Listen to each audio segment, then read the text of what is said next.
En lep nepremičninski pozdrav vsem skupaj, moje ime je Mojca in danes smo že pri koraku številka 6 in sicer na kaj paziti pri nakupu nepremičnine. Torej, če se kot kupec seveda odločate za nakup vašega novega doma. Dotaknili smo se seveda na kaj vse paziti, torej pravno stanje, finančna konstrukcija, stroški, parkirišča, seznam seveda kaj si želite in kaj potrebujete. Številka 6 pa bo ena taka posebna zadeva in sicer številka 6 so sosedi.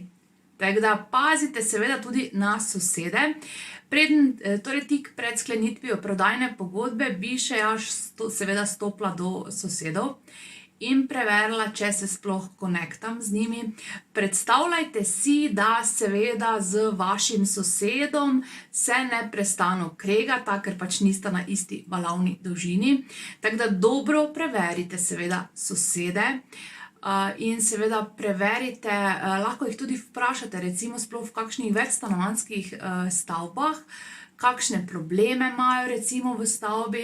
Verjemite mi, od sosedov boste izvedeli vse.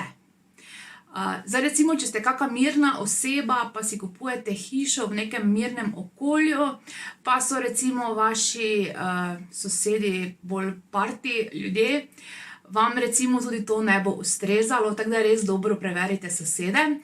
Jaz vedno pravim, da na nepremičnini lahko menjamo vse, samo sosedov ne. Tako da tudi preverite seveda sosede.